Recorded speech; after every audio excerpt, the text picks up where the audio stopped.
What do you want from me? I'm just blood and flesh and bones. I'm not an answer. Welcome to Mildly Entertaining at UNCW, the show where the Office of Military Affairs keeps you mildly entertained and more or less up to date on what's going on at UNCW.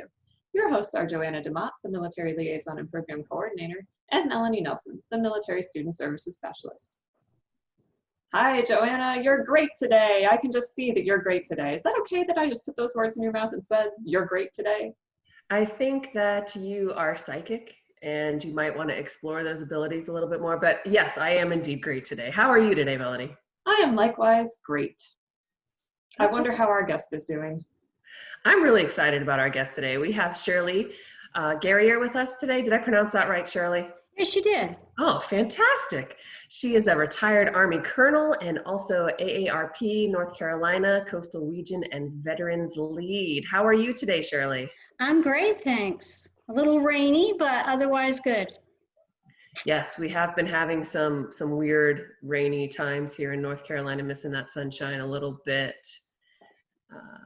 Do you normally work remotely all the time, or do you have an office that you go to do your work? Well, for the AARP work, I actually do a couple things. So I volunteer for AARP, but I also teach online in public health. Oops. That right now is one of her students, and public health is a big subject right now, and I'm sure that was extremely important, and we've taken care of it though. She's okay. Thanks. Public health. So so I teach part-time online. So yeah, everything has been pretty virtual for me. With the AARP, we currently cannot do face-to-face anything like events, interviews, whatever, until the end of the year because of COVID. And so we've really become very familiar with online technology, Zoom being one of them. So we're doing a lot of our online meetings with Zoom. So this kind of fits right into it. I understand. I do a lot of face-to-face. Normally, you're networking, you're doing community outreach, and you do face-to-face meetings. You'll have coffee, you'll have lunch, you'll go to big meetings. And so it has been quite different. I am super grateful for Zoom, as I'm sure you are as well. I am. I have to say, though, that some of our volunteers aren't as comfortable with this technology. Not that they can't use it, they just really enjoy that being together, seeing people, and the socialization from that. So it is hard to build community via Zoom, that's for sure.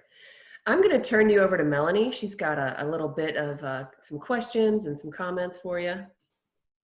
Okay, thanks. So I would like to point out, Shirley, that Joanna and I originally met you when you responded to an invitation to come to us for breakfast. And just let's harken back to those days when we could still gather in person, face to face, and enjoy a delicious breakfast at Dub's Cafe. Okay, and now we're moving on. So well, let me just say that was quite an experience, the cafe. I didn't know what I was getting into when I walked in there. I didn't get anything really. I think I had a cup of tea, but it was enjoyable, but it was an experience. It was fun. When you say you didn't know what you were getting into, did you mean with us? Because we can be a lot to be reckoned with. No, actually with the cafe. I mean, it was sort of cave-like in a way. It just, that's all. I do know what you mean. There are big windows in the back, but it's sort of like backlights everything that's happening. Mm-hmm. And then you have like this weird system where you write your menu options down and then you drop a ticket off and then you sort of stand around and wander around waiting for your name to be called. And if I recall, the tables were kind of wood and yes. Our live edge tables. We do love those live edge tables. They're very they give a very authentic feel to the greenness of the cafe. We're all about sustainability, of course, and yes. But so thank you for coming on that adventure with us. Again, it was probably an adventure not only to go to the cafe, but also to interact with us. We are a singular personality at the Office of Military Affairs, so thank you for being willing to go out on a live edge table with us. See what I did there? And I met a couple of great veterans, had a nice chat with them, so it was all good. Good. All right, everybody, for our 3.5 listeners, just so you know, if we are ever able to invite you to breakfast again, it's not scary, it's fun. Shirley just said so. We got the Shirley stamp of approval. Yeah. Great. Okay, so moving on another food-related topic, we like to find out what people are snacking on these days while they're mostly working from home. So even though you had been doing a lot of virtual work already, sometimes people react differently during the pandemic. And we just like to know, what are you snacking on? Have your snacking habits changed? Are there any territorial squabbles over the snacks that are available in your household? Tell us about that. Well, I probably should preface this by saying that I'm a nutritionist by profession. But that doesn't mean my snacks are, you know, wonderful. I usually have some Diet Coke by my side and some pretzels. That's fair. That's fair. We do know that our nutritionist on campus also snacks, and she will bring by little lists of healthy snacks for our students to consider packing along with them while they are transitioning around campus. So I know that nutritionists still snack. So thank you for confessing to that. It's, you know, maybe a little known fact about nutritionists, but now we know you do snack, and, you know, reasonably healthy. I mean, a little sugar, a little salt. We'll go with it. Yeah. Also some fruit sometimes, so yeah. We got to throw the fruit in there. I think all of us, many people like claim that they're eating fruit on this podcast, and I'm not sure they actually are, but then people like you, I'm pretty sure you actually stand by that. Yes. Yep. Okay. So you've mentioned already that some people in your organization seem like they're really missing the socialization aspect of getting around town and meeting in person with people when they can. We've been finding out, what or whom do you not miss right now while teleworking? Well, that, you know, I had retired. I had worked for the federal government, and I had retired a few years ago. And so I have a mix, a balance of things that I do. So between, I guess, really, you know, I've been doing the online stuff, and what I probably missed was actually playing tennis for a while. But other than, you know, I miss some things, but I really can't, I don't think I can really answer that one, other than, you know, So your it's been environment, okay. yeah, your environment just maybe hasn't changed enough during this time to have something that you really strongly miss or don't miss. No, I mean, miss some of the socialization with the tennis, but, you know, that was it, really. Yeah. So I, for one, like, I don't miss having to deal with traffic while teleworking. So is there anything like that that you can think of? Well, I did go out a few times and for groceries and stuff, but the traffic wasn't bad because everybody else was home. So I can't say that. Yeah, no, really, I'm good. Everything was good for me. Yeah. So Shirley, it's okay if there's somebody that you want to tell us that you don't miss while teleworking. It's okay. We have 3.5 listeners. It'll be fine. I'm just kidding. You're a very nice person, and I'm sure that you genuinely miss seeing the people that you work with. yeah, I really miss that's what I missed. Yeah. Okay. Yeah. All right. So then you mentioned that you've been doing a lot of things on Zoom. Obviously, when you're teaching on Zoom, it's one thing. When you're trying to host meetings, it's another. When you're having casual greetings, it's one thing. And then when you're doing things like this that are supposed to be representative of your work, it's another. What are your pet peeves on Zoom? Well, I've actually taken a lot of online fitness classes on Zoom as well. And sometimes it just freezes. And so I would say that is a pet peeve. Now, it might be my system, it might be theirs. It's hard to know. But I've been thrown off a number of times in the middle of something. Not so much my actual meetings that I'm hosting, but when I attend other meetings. Also, when people come on Zoom, they don't always show themselves. And when you're trying to have a conversation, it's very difficult to talk to a black box with a name on it. Which is interesting, isn't it? Because when we have like regular phone conversations, we can't see the person. But it seems like when there is the video capability, it's almost rude not to at least pop in and say, hi, I have my cat running around in the background. By the way, my cat has made several cameo appearances on the camera so far during the Zoom chat, and I'm sure he'll be back. But it is funny how we've sort of had this new layer of etiquette around like, at least pop in and say hello and then tell me why you're blacking your screen out, instead of just being like, I have a mask on and you cannot see me.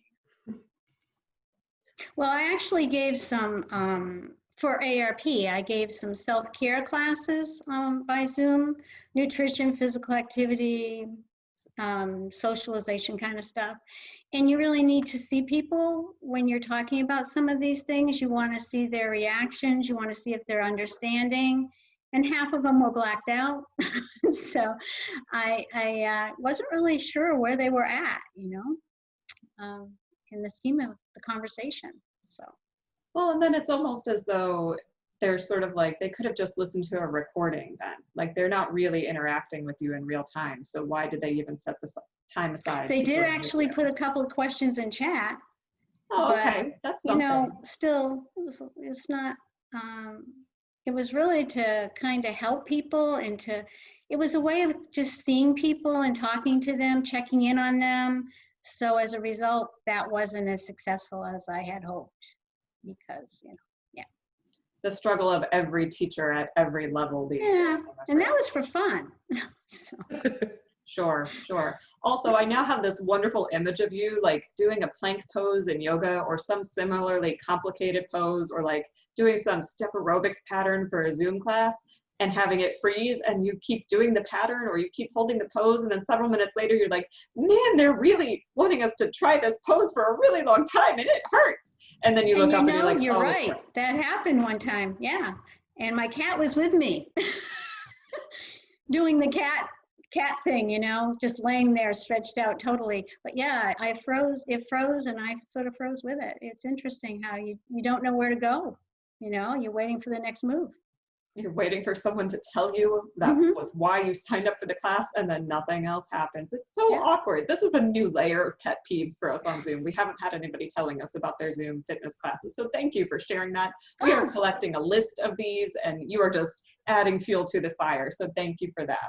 You're welcome. I think my last question for you, and you may have a different take on this one from some of our other guests because you had retired more or less and were shifting into different roles. But if you had to telework only for the rest of your career, and this just pertains to the work that you do, it's not saying that necessarily the pandemic would continue forever, but let's say there's some type of conditions where you can only telework for the rest of your career. What are the most important things for you to keep in mind while teleworking? Well, I guess to make sure that I always had an active internet, you know, as I say, sometimes around here it gets maybe my router or whatever. I'm not sure if it's me or my provider, but that is a concern I have, being in the middle of something and then just disappearing. That would be a concern. And then just have people on the other end, you know, being engaged and not just having a picture there and doing something else, you know. It's kind of, that's a concern. Yeah. Okay, well, thank you for giving us that insight. I think unfortunately, one of those things is something that you can't control, whether other people are willing to be engaged, but that's the nature of what we're dealing with. So it's important to consider all of those things as we, some of us are preparing to return back to campus in the fall and some of us are not, and we are having to consider all of these things. So you are, again, helping add to our list of things that it's important to consider when you're approaching the telework environment. And now I'm going to send you back over to Joanna, who has some questions about things to consider concerning your work as a volunteer. Okay, thank you. I always learn something from you, Shirley, every time we talk. Today, as we were talking prior to this, I learned that there's been an acronym change for AARP. I thought it was American Association of Retired Persons, and now it is real possibilities. That's amazing. You do work with veterans. What are you doing to help the veteran population in this area? Well, so AARP really in the last couple of years has really taken on some topics that are relevant to veterans. We're really reached out to try to serve veterans as best we can. We appreciate their service and sacrifice, and not only veterans, but veterans and their families. Both, we're working with both. And there's about 4 million members nationwide who in AARP who've served the country, so we really want to reach those on a national level. Here in North Carolina, of course, we have a number of veterans due to our military presence. But there's 4 areas that we've, at the national level, have focused on, and we at the state and local level just follow through on those levels. We're looking at caregiving for veterans and supporting the veteran and also the caregiver of the veteran. And this doesn't apply just to senior veterans, it applies to all age veterans because obviously we have veterans of all ages and the needs vary based on age, but we have resources to address that. We also look at Operation Protect Veterans. This is an area against fraud. Veterans are susceptible sometimes to scams and fraud. Also, people who support veterans are susceptible to scams and fraud. And so we have a program called Operation Protect Veterans that have a number of resources that both educate the veterans about what might be a fraud and also just have resources at their fingertips, phone numbers and websites that they can visit to help them avoid being scammed. More recently, we've been looking at, and this again applies to all ages of veterans, recareering, work and jobs. We have our website has a number of opportunities and tools as people look for job opportunities in terms of resume building and also job postings. The job postings have been particularly set up to consider veterans. We've looked at veteran-owned businesses, we've looked at businesses that hire veterans, and those are listed for anyone really to look at. And then we also look at aid and attendance and where we can help veterans better get their earned benefits. So these are the 4 areas that we focus on, and information related to this can be found at www.aarp.org/veterans. A list of resources, all that, as I discussed, those particular 4 areas, plus many more things, but those are the key areas. Wow, that's amazing. I'm ready to dive in and take a look at some of these. Yeah, I hope so. Yeah. Absolutely. What is your favorite part of what you do for AARP?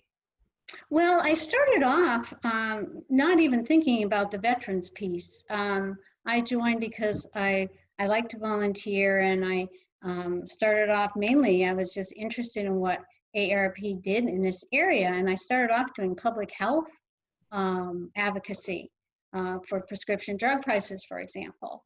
But then as the veterans campaign came on, and I said, well, I'm a veteran, and you know, kind of that was all it took. So I got really involved with these veteran activities. So I am particularly interested in that, but AARP has a host of areas they focus on. And it's only when you start to really explore them that you realize how vast it is. Example, movies for grown-ups. We were showing movies at the theater for people. Of course, we can't do that now. But so I was involved in all of that. And I would say that veterans is my favorite piece of it. I have met so many people, other veterans, other people working with veterans, but it's all good. It's all good. That's amazing. I love that you can use your experience on any number of levels to work with that organization and to really make a difference for the people that you serve. That's really amazing. I know there is an event coming up on the 23rd. Can you tell me a little bit more about that? Yeah, so we're having the North Carolina coastal region is hosting a Veterans Town Hall, but it is at a state level. It is for the state of North Carolina. And this teletown hall will be talking about veterans benefits and resources, and also take a look at COVID and how that might impact veterans, and if there's any updating to veterans resources. We're going to have 2 guest speakers, actually 3. One being Mr. Larry Hall. He's Secretary of the North Carolina Department of Military and Veteran Affairs. We're also going to have Mark Vilas, who's the Regional Office Director at the Veterans Benefits Administration in Winston-Salem. And then another individual from Winston-Salem, Hiawatha Clark, who's the Veterans Military Coordinator. These 3 individuals will be speaking for short periods of time, like 3 to 5 minutes on this teletown hall. And then those who call in can ask them questions. So if people are interested in this event, they can register for it at our website, www.aarp.org/North Carolina. But what might be easier is just to call in toll free the day of the event. So it's June 23rd at 11 a.m. and the call in toll free is 855-274-9507. Again, I'll repeat, 855-274-9507. People can just call in, they listen, they don't have to do anything. I mean, they can just listen, get information, and then if they have a question, they can ask a question, and someone who's part of the teletown hall will pick up the line and direct their call in. So that's what we have. I think that it will be about an hour. It should be informative, and as I say, it's going to be targeted to veterans in North Carolina. Wonderful, and we'll make sure that we include all the information in the show notes for this episode as well.